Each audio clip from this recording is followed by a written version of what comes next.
हमारे देश के होनहार युवा भगवान राम की डीपी तो लगा लेते हैं, अर्थात डीपी कहने का मतलब तो आज के होनहार युवा आप लोग जानते ही होंगे। डेली प्रोफाइल जो होती है उसको डीपी कहा जाता है, अर्थात हम अपने वॉलपेपर पर, हम अपने व्हाट्सएप के प्रोफाइल इमेज के रूप में, अपने फेसबुक प्रोफाइल इमेज के रूप में हम लोग भगवान मर्यादा पुरुषोत्तम का तस्वीर लगा लेते हैं जब भी कोई विशेष आयोजन होता है भगवान राम के ऊपर। भगवान राम को समर्पित किसी भी प्रकार के खास आयोजन के क्रम में हम लोग उनके फोटो को लगा लेते हैं, परंतु हम लोग उनके आचरण के फोटो को अपने मन के द्वारा क्लिक करने की कोशिश नहीं करते हैं। एक युवा पीढ़ी यदि भगवान राम के व्यक्तित्व से यदि कुछ सीखना चाहे तो हम उनके व्यक्तित्व से अनंत चीज़ें सीख सकते हैं। अनंत ऐसी बातें हैं जो कि हमें मर्यादा पुरुषोत्तम का व्यक्तित्व सिखलाता है, मगर आवश्यकता यह है कि हम सीखते क्या हैं उनसे। उनके व्यक्तित्व को यदि एक विद्यार्थी यदि अनुसरण करता है तो निश्चित रूप से वह सफलता के सर्वोच्च सीढ़ी पर चढ़ सकता है।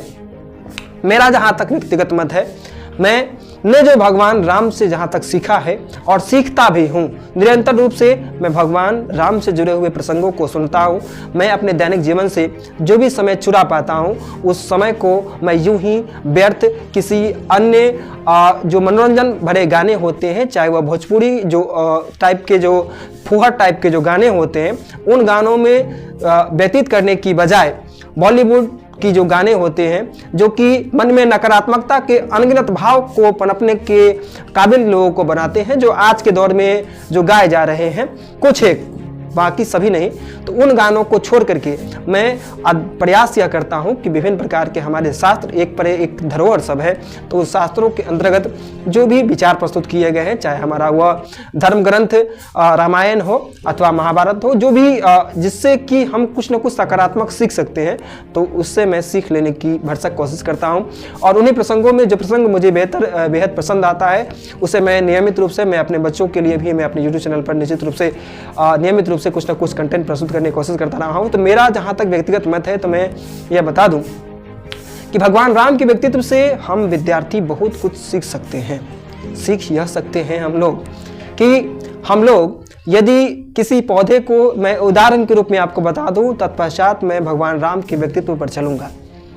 यदि हम लोग अमरूद का पौधा लगाते हैं, मान लीजिए पौधा इतना छोटा सा है, जैसे जैसे पौधे का विकास होता है हम उसकी देखभाल करते हैं, पौधे का विकास होता चला जाता है, पौधा बड़ा होता है, पौधा बड़ा होता है और पौधा एक दिन इस काबिल बन जाता है कि वो फल देने लगता है।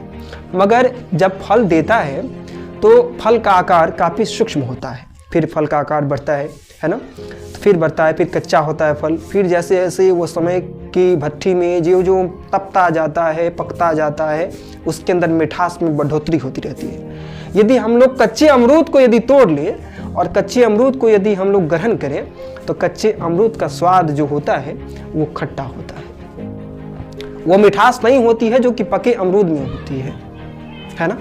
आपने ये महसूस किया होगा ना। और जब अमरूद पक जाता है, अमरूद ही नहीं कोई भी फल जो कि हम उसे कच्चे में तोड़ते हैं तो उसमें मिठास की मात्रा अल्प होती है, वहीं पर जो फल पक जाता है तो उस फल में स्वाद की मात्रा बहुतायत होती है, अर्थात अधिक होती है। इस बात से प्रभु राम के व्यक्तित्व का क्या संबंध? आप सोचेंगे कि इस फल वाले प्रसंग से भगवान राम के व्यक्तित्व क्या संबंध?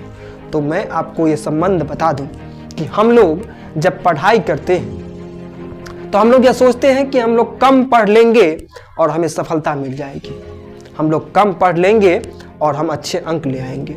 आज हम थोड़ा इंस्टाग्राम चला लेते हैं, हम अपना फेसबुक अकाउंट खोल लेते हैं। बड़े बड़े लोगों को देखते होइएगा कि उनको इंस्टाग्राम, फेसबुक और आदि जो प्लेटफॉर्म है सोशल मीडिया के, उनको चलाने का उनके पास अवकाश ही नहीं है। भगवान राम के पास व्हाट्सएप, इंस्टाग्राम, फेसबुक और आदि ट्विटर, अक्कू, अघू, किसी प्रकार का कोई भी उनके पास सोशल हैंडल नहीं था। बावजूद इसके उन्होंने जो कार्य किया, उस कार्य के बदले हम लोग आज भी त्रेता में, वो त्रेता के राम का गुणगान आज कलयुग में किया जा रहा है और आने वाले तमाम युगों में किया जाएगा। क्यों? आखिर राम की ही चर्चा क्यों, पौधे की ही चर्चा इस वीडियो सेशन में क्यों किया गया? इसलिए किया गया क्योंकि एक विद्यार्थी को अपने जीवन में आने वाली मुश्किलों से कहीं न कहीं ऊबना नहीं चाहिए। सफलता जो है वो समय मांगती है। राम जी 14 दिन में वापस नहीं लौटे थे वनवास से, 14 वर्ष उनको लगा वनवास सहन करने में। और जब एक राम 14 वर्ष के वनवास के दुख को सहन करते हैं, तब जाकर के एक राम अयोध्या के हर एक वासी के दिल में बसते हैं। और न केवल अयोध्या वासी के बल्कि संपूर्ण भारतवर्ष के लोगों के दिलों में निवास करते हैं। और हम लोग उनका गुणगान करते हैं, हम लोग उनके नामों का जाप करते हैं। तो हम लोग उनके व्यक्तित्व से यह बात सीख सकते हैं कि जब एक फल को जब तक समय नहीं दिया जाता है, तब तक उस फल में मिठास नहीं आती है। तो भला हम लोग कम समय में सफलता कैसे अर्जित कर सकते हैं? सफलता अर्जित करने के लिए समय चाहिए। और जब हम लोग समय देते हैं, जब हम अपने ऊपर कष्ट सहन करते हैं, एक फल पकता है जब वो धूप सहन करता है, बारिश की अनगिनत बूंदों को सहन करता है, जब वो फल जो है वो जब ठंड की ठिठुरन को सहन करता है, तब एक फल के अंदर मिठास की मात्रा में बढ़ोतरी होती है। तो भला हम लोग यूं ही बिना तपे हुए, बिना संघर्ष किए हुए, बिना दुख को झेले कैसे सफल हो सकते हैं? राम 14 वर्ष का संघर्ष यदि वन में उनके पांव में अनगिनत कांटे न चुभते, तो भगवान राम सबके दिल में नहीं बसते।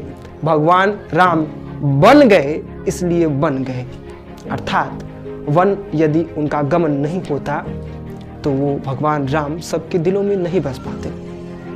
तो हम लोग उनके व्यक्तित्व से इस बात को सीख सकते हैं। हम लोग एक आम विद्यार्थी की तरह हैं और हमें अपने जीवन में अपने आप को हमेशा एक विद्यार्थी की भूमिका में रखना चाहिए।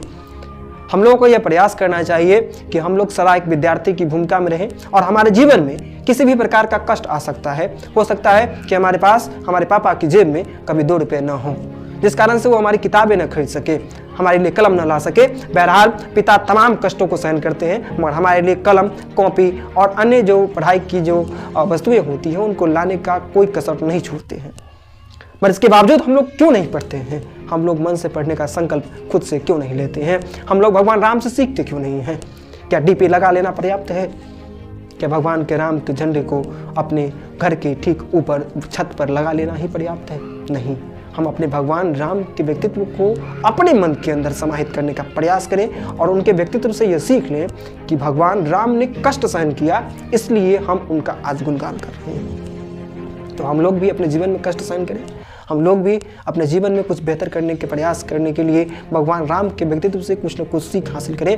और एक दिन हम कुछ ऐसा करें, वो दशरथ नंदन राम, उनका आज किया जा रहा है हर जगह गुणगान। और एक हम हैं अपने माता पिता की संतान, जिनका नहीं है समाज में कोई विशेष पहचान। तो हम लोगों को अपना एक पहचान बनाना होगा। राम यदि दशरथ के पुत्र यदि अयोध्या में बनकर रह जाते और उनके माथे पर यदि मुकुट यदि थमा दिया जाता, यदि उस मुकुट को वो धारण करते और राम वन नहीं जाते, तो राम आज सबके दिल में बसने के काबिल नहीं बनते। तो संघर्ष सहन करना पड़ता है, तब हमारी एक विशेष पहचान बनती है।